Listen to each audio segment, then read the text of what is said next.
नमस्कार प्यारे साथियों, स्वागत है आप सभी का एक नई सक्सेस स्टोरी में। मेरे साथ हैं आज प्रियंका चौधरी, जो उत्तर प्रदेश के बिजनौर जिले से हैं और इन्होंने अभी हाल ही में उत्तर प्रदेश न्यायिक सेवा परीक्षा में 112वां स्थान प्राप्त करा है। प्रियंका हमारे जीएस पेपर प्री और मेंस और इसके साथ साथ मम्मी सर से लॉ पेपर प्री और मेंस के और इंटरव्यू प्रोग्राम का हिस्सा रही हैं और आज इसलिए प्रियंका मम्मी सर को साथ में लेकर टारगेट फॉर आईक्यू के ऑफिस में आई हैं। मैं सबसे पहले प्रियंका जी को कॉन्ग्रेचुलेट विश करूंगा, मैं और मम्मी सर की तरफ से, कि इन्होंने ये शायद प्रियंका दूसरा अटैम्प्ट था आपका। Yes, दूसरे अटैम्प्ट में जो है सफलता प्राप्त करी है। तो मैं प्रियंका जी आपको बहुत बहुत बधाई देता हूँ और थैंक यू भविष्य के लिए सर। शुभकामनाएं देता हूँ। Thank you sir. आप सभी का thank you sir. Thank you so much. सबसे पहले प्रियंका जी आप हमें बताइए अपने बारे में, हमारे व्यूवर्स को बताइए कि आप की क्वालिफिकेशंस, एकेडमिक क्वालिफिकेशंस क्या क्या रही हैं और अभी वर्तमान में आप क्या कर रही हैं। सर मैंने बीएससी की है एमजेपी रोहिलखंड यूनिवर्सिटी बरेली से। मैंने अपनी एलएलबी जो है वो सीसीएस यूनिवर्सिटी मेरठ से की है। अभी मैं करंटली असिस्टेंट टीचर हूँ प्राइमरी स्कूल में डिस्ट्रिक्ट बिजनौर में। Very good. मतलब टीचर के साथ होते हुए आपने इस एग्ज़ाम को क्रैक करना मतलब एक बिगेस्ट है, बिकॉज बहुत सारे स्टूडेंट ऐसे हैं कि सेल्फ स्टडी करते हैं, किसी और प्रोफेशन में नहीं है, तो कितना चुनौती भरा रहा होगा आपके लिए। तो आपने इस चीज़ को कैसे मैनेज किया।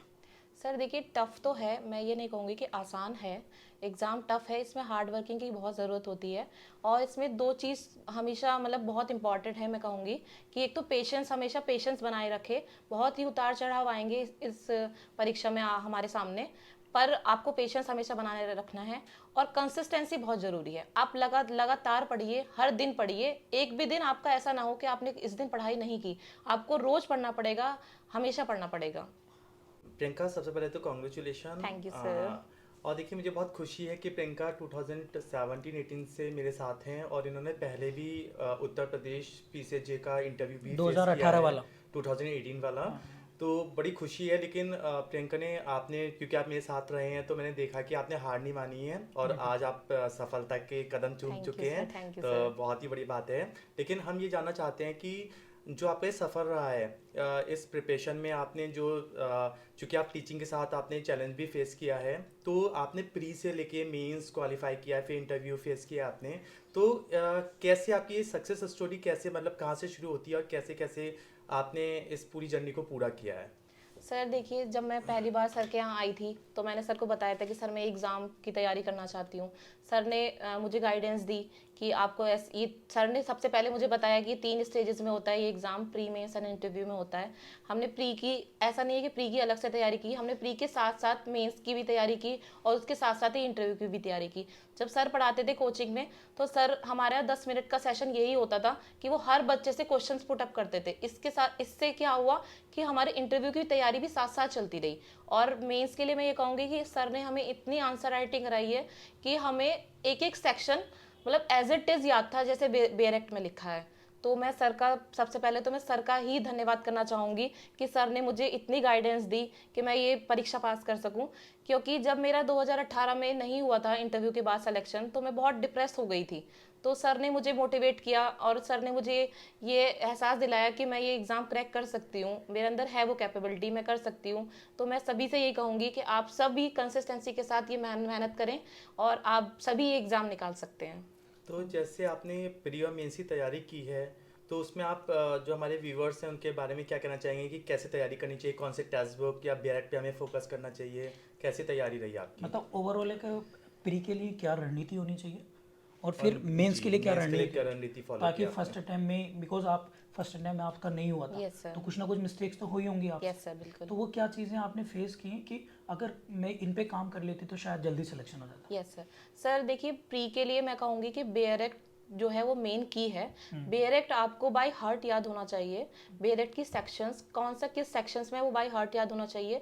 किसी सेक्शंस पर जो लीडिंग केस लॉ हैं वो आपको याद होने चाहिए। बिल्कुल याद होने चाहिए कि किस सेक्शन पे कौन सा लीडिंग केस लॉ है। एक तो बेरेक्ट पे, दूसरा आप एमसीक्यू जरूर सॉल्व करें। जैसे मैंने किया था, एक रामबाड़ की बुक आती है, उसमें हर सेक्शन वाइज दे रखे हैं। जैसे अगर सेक्शन नंबर 1 है तो उस पर कम से कम 10-20 एमसीक्यूज होंगे, तो आप वो सॉल्व कीजिए। उसके बाद आप अपने बेरेक्ट पे लिख लीजिए उनको, जहां से भी क्वेश्चन आया है आप उसको अंडरलाइन कीजिए और अपने बेरेक्ट पे लिख लीजिए कि यहाँ से क्वेश्चन आया है। तो आप जब भी दोबारा पढ़ेंगे तो आपको ये पता रहेगा कि यहाँ से क्वेश्चन आया है, और अगर क्वेश्चन रिपीट हो रहा है तो वो आपका गलत नहीं होगा किसी भी हाल में। Very good. एंड फिर और मेंस के लिए मैं ये कहूंगी कि आंसर राइटिंग जरूर करें, डेली आंसर लिखें, कम से कम 2 से 3 आंसर डेली लिखें आप, और एज इट इज याद करने की कोशिश करें, क्योंकि हम अमित जैन सर ने हमें यही गाइडेंस दी है कि आप एज इट इज याद करने की कोशिश करें, अच्छा लिखें, जिससे एग्जामिनर को आपको मतलब ऐसे रिप्रेजेंट करें कि एग्जामिनर को भी मेहनत ना करनी पड़े, क्योंकि जितना कम एग्जामिनर आपकी कॉपी चेक करने में मेहनत करेगा उतने ही आपके मार्क्स अच्छे आएंगे। तो प्रियंका, जो आपने मेंस राइटिंग की प्रैक्टिस की है, ये क्या आपने प्री एग्जाम से स्टार्ट कर दिया था जब आप प्री एग्जाम की तैयारी कर रहे थे? जी तो सर। क्या मेंस की तैयारी आप तभी से मेंस राइटिंग की प्रैक्टिस कर रहे थे आप? जी सर मैं मेंस की पहले से ही कर रही थी। और जैसे हमारे यहाँ आपके यहाँ सर ये होता था कि कोचिंग के बाद हम हाफ एन आवर सर के यहाँ रुकते थे, और हम डेली 1 से 2 क्वेश्चन डेली हम लिख के दिखाते थे सर को, और सर हमें जो भी मिस्टेक होती थी वो नेक्स्ट डे हमें सर बताते थे कि आपने इस तरीके से ये किया है, ये गलत लिखा है, और आप यहाँ इम्प्रूव कर सकते हैं, और इस तरीके से आप रिप्रेजेंट करें तो आपको और अच्छे मार्क्स मिलेंगे। Very good. तो प्यारे साथियों, आप लोगों ने जाना कि किस तरीके से आप प्री के साथ साथ मेंस को भी ध्यान में रख के करेंगे तो डेफिनेटली आप सफल होंगे। अच्छा प्रियंका, प्री में आप देखते हैं खासकर यूपी होगा या फिर अपना बिहार हो गया या उत्तराखंड हो गया, तो इसमें प्रीलिम्स एग्ज़ाम में आपके जीएस पार्ट का भी बहुत बड़ा यस सर, योगदान है। हाँ, बहुत बड़ा उसको योगदान है कैसे सर। टैकल किया आपने? सर उसके लिए पहले तो मैंने टारगेट फॉर आईक्यू ज्वाइन किया था। टारगेट फॉर आईक्यू के मैं प्री मेंस और इंटरव्यू तीनों प्रोग्राम में रही। तो इसके साथ एडिशनल मैंने ये किया था कि मैंने हिस्ट्री के लिए एनसीईआरटी ले आई थी। मैं एनसीईआरटी पढ़ी मैंने, और एनसीईआरटी पढ़ने के बाद मैंने अपने नोट्स बना लिए तीनों के, एंशियंट के, मिडिवल के और मॉडर्न के, मैंने अपने नोट्स बना लिए। और ऐसे ही सेम मैंने ज्योग्राफी के लिए किया। बट साइंस वगैरह के लिए, इकोनॉमिक्स वगैरह के लिए मैंने सर ने जो पीडीएफ प्रोवाइड की मैंने उसको पढ़ा। और करंट अफेयर के लिए मैंने परीक्षा मंथन पढ़ी है, और टाइगर फॉर आईक्यू की मैगजीन पढ़ी है मैंने। Very good. एंड फिर क्योंकि इस बार 9 माइनर एक्ट आपके Yes, sir. सिलेबस में जो है सर ऐड हो, Introduce हुए थे, हाँ, बिल्कुल जी। उस पैनिक सिचुएशन में भी कुछ सिलेबस इतना बड़ा है, तो फिर 9 माइनर एक्ट को लेकर क्या रहा आपका? सर वो मैंने मम्मी सर की गाइडेंस में ही किया है। 9 माइनर एक्ट में सर ने एक गाइडेंस दे दी थी कि इसको इस हिसाब से पढ़ना है, तो उस हिसाब से ही मैंने माइनर एक्ट को भी पढ़ा है। अच्छा, जैसे आप मतलब और अदर सब्जेक्ट जैसे सर ने पढ़ाए थे उसके हिसाब से सर ने एक गाइडेंस दे दी थी अच्छा। कि इस तरीके से इसको पढ़ना है, तो मैंने उसी तरीके से सारे सेक्शंस को मेन चीज़ें पढ़ ली थी उसमें। अच्छा, मेंस के लिए बहुत सारे बच्चे पूछते हैं क्या आंसर राइटिंग प्रैक्टिस ज़रूरी है या फिर बस खाली पढ़ लो, प्रीवियस ईयर के पेपर कर लो, उन्हीं से हो जाएगा? आपका क्या कहना है इस पर? मेरा ये कहना है कि देखिए प्रीवियस ईयर तो बहुत ज़रूरी है, आप प्रीवियस ईयर ज़रूर देखें। जब भी आप पढ़ें, किताब पढ़ें, अपना सिलेबस पढ़ें, तो पहला तो यही देखें, जब भी आपने कोई सेक्शन किया या फिर कोई चैप्टर कंप्लीट किया तो आप ये देखें कि इस पोर्शन से क्या क्या प्रीवियस ईयर्स क्वेश्चन आए हैं। तो इससे ये होगा कि अगर क्वेश्चन रिपीट हो रहा है तो वो हमारा गलत नहीं होगा, और अगर क्वेश्चन रिपीट हो रहा है तो वो हम इतना अच्छे से रिप्रेजेंट कर सकते हैं कि हमारा औरों से हम कहीं ना कहीं 1-2 नंबर एक्स्ट्रा ले जाएंगे उसमें। तो आंसर राइटिंग बहुत ज़रूरी है, आंसर राइटिंग डेली कीजिए और बहुत अच्छे से कीजिए। अच्छा, मेंस में मैं जल्द में चाहूँगा, मेंस में क्या क्या सोर्स आपके रहे मुख्य तौर से, जीएस पेपर या लॉ पेपर्स में? तो मेंस के लिए मैंने मेन जो सर आपने बुक जो दी थी, बुकलेट दी थी, वो मैंने मेन magazine पढ़ी थी है, जो मैगजीन थी वो मैंने पढ़ी है। और लॉ पोर्शन की बात करें तो लॉ पोर्शन में मैंने अपना कुछ भी एफर्ट नहीं लगाया ज़्यादा, क्योंकि जो सर ने कोचिंग में नोट्स लिखवाते थे मैंने उसको ही अच्छे से किया है, उसको मैंने बाय हार्ट याद किया है, एज इट इज़ याद किया है, जैसे सर ने गाइडेंस दी मैंने वैसे ही उसको किया है। Very good.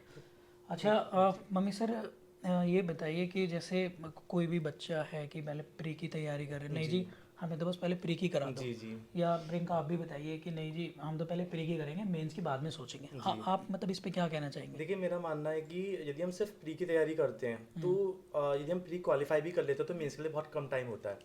और यदि हमें लगता है कि हम शुरू से प्री और मेंस की तैयारी साथ लेके चलें, और जैसा कि मैं प्रियंका को भी मैंने कराया है और हम अपने स्टूडेंट्स को ऐसे ही कराते हैं जनरली, तो यदि हम शुरू से प्री और मेंस की तैयारी साथ लेके चलें तो उसमें हम पहले से प्रिपेयर्ड होते हैं। और जैसा प्रियंका अपने व्यू देंगे इस बारे में कि क्या प्री मेंस की तैयारी हमें साथ करनी चाहिए या पहले प्री या फिर मेंस? नहीं सर, प्री और मेंस की तैयारी साथ ही, जबकि सर मैं ये कहूँगी कि इंटरव्यू की तैयारी भी आप साथ ही करके चलें।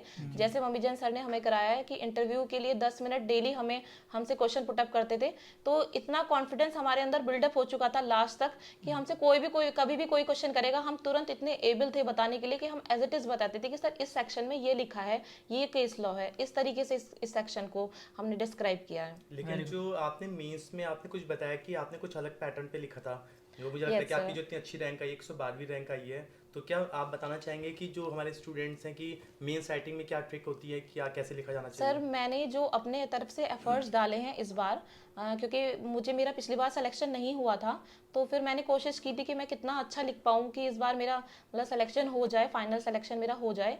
तो मैंने ये कोशिश की थी कि जीएस पेपर में जहाँ मतलब मैप्स हो सकते थे बनाने के लिए, कि जैसे एक क्वेश्चन आया था लेटेराइट सॉइल पे, तो मैंने वहाँ पे इंडिया का मैप बना दिया था, और जहाँ जहाँ लेटेराइट सॉइल मिलती है वहाँ वहाँ मैंने लोकेशंस दिखा दी थी पेपर में कि यहाँ यहाँ लेटेराइट सॉइल्स मिलती है।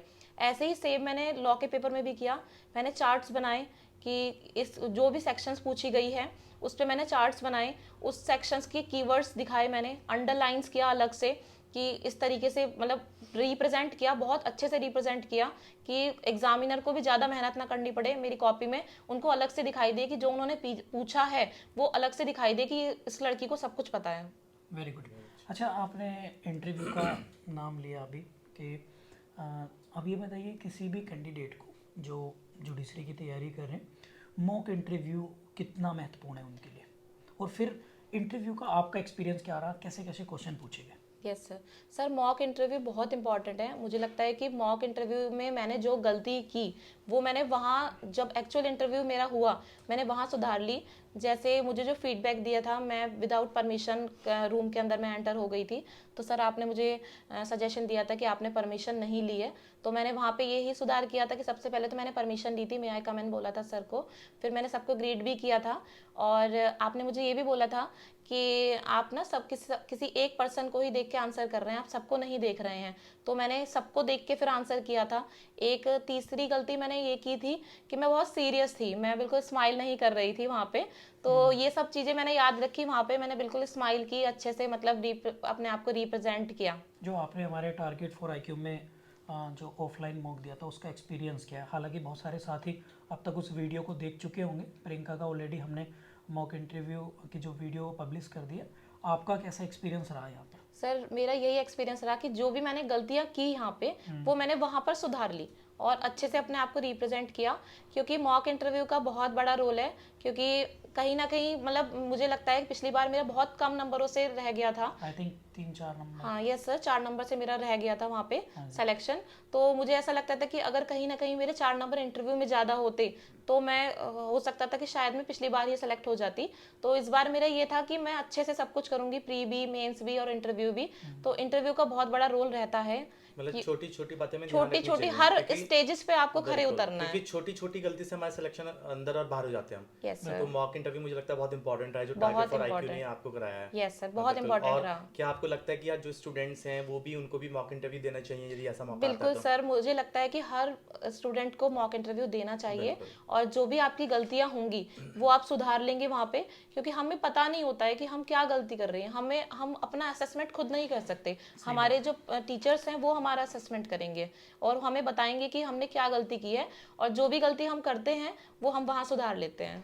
अच्छा प्रियंका, काफ़ी बच्चे इस चीज़ को जानना भी चाहते हैं, वहाँ का आप कमीशन का एक्सपीरियंस बताइए फटाफट से कि क्या क्या क्वेश्चन आपसे किन किन सब्जेक्ट पे पूछे गए, किस तरह का आपका एक्सपीरियंस रहा? सर फर्स्ट क्वेश्चन तो मुझसे यही पूछा था कि आर यू प्रैक्टिसिंग, तो मैंने कहा नो सर, तो फिर उन्होंने पूछा कि क्यों, तो मैंने बताया कि मैं असिस्टेंट टीचर हूँ बेसिक शिक्षा विभाग में।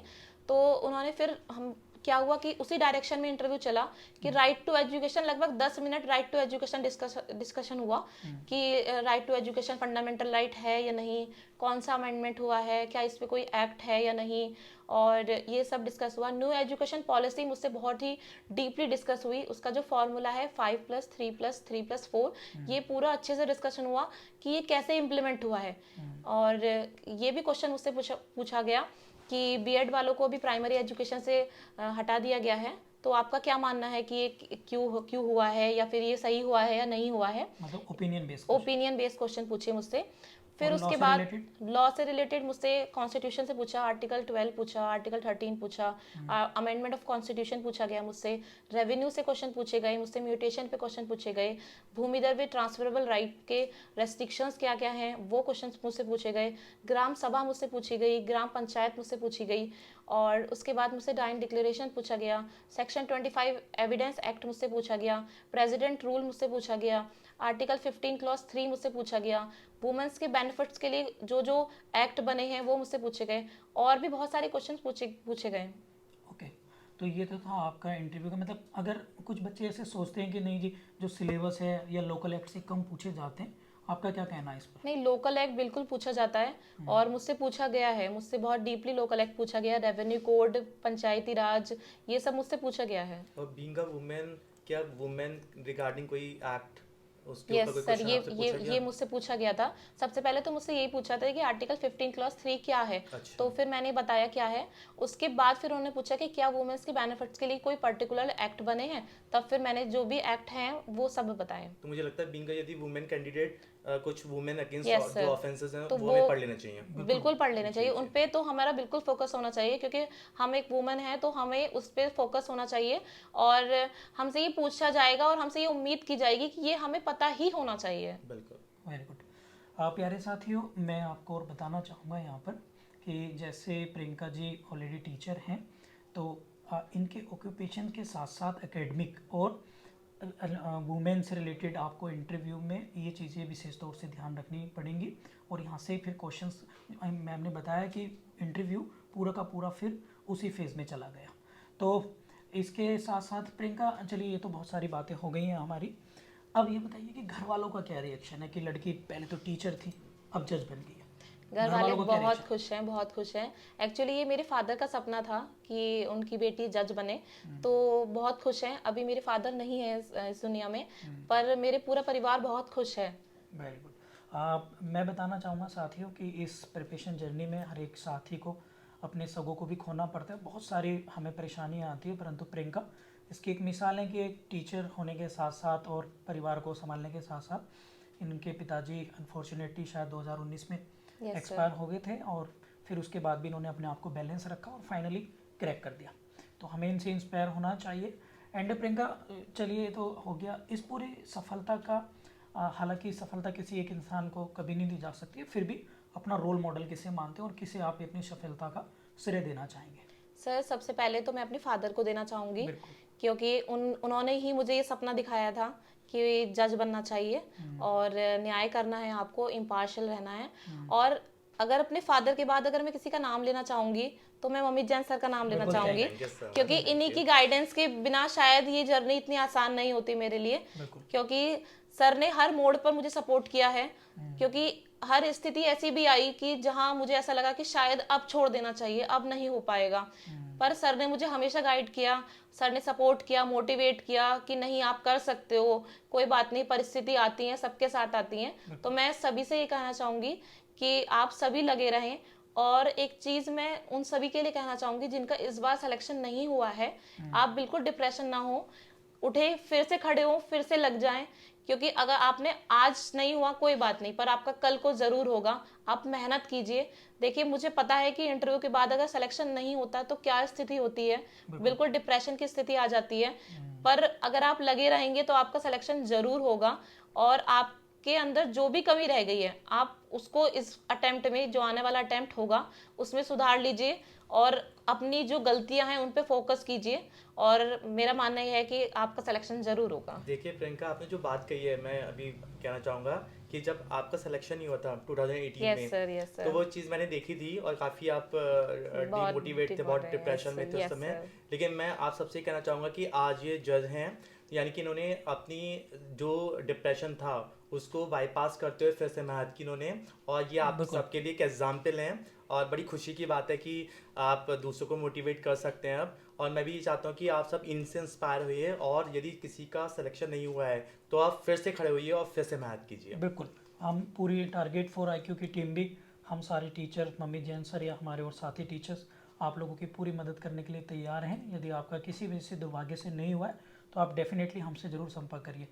एंड प्रियंका, ये हमने आपके बारे में काफ़ी कुछ जाना, बस एक लास्ट क्वेश्चन मेरा ये है कि आप और ऐसे जूनियर्स बच्चे जो आप आने वाले हैं न्यू जनरेशन के लिए, उन्हें क्या मैसेज देना चाहेंगे?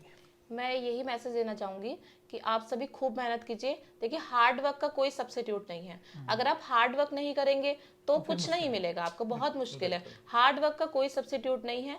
हार्ड वर्क कीजिए, लगे रहिए, कंसिस्टेंसी बनाए रखिए और पेशेंस रखना इस एग्जाम के लिए बहुत ज़्यादा ज़रूरी है। पेशेंस रखिए और साथ ही मैं target for IQ Satyendra sir का बहुत बहुत तहे दिल से शुक्रिया अदा करना चाहती हूँ, क्योंकि सर ने बहुत मेहनत की है और हमेशा सर लगे रहते हैं। लास्ट मोमेंट तक सर हमें नोट्स प्रोवाइड करते रहते हैं, ऑडियो प्रोवाइड करते रहते हैं, मोटिवेट करते रहते हैं। यस सर, बहुत फायदा हुआ ऑडियो लेक्चर से।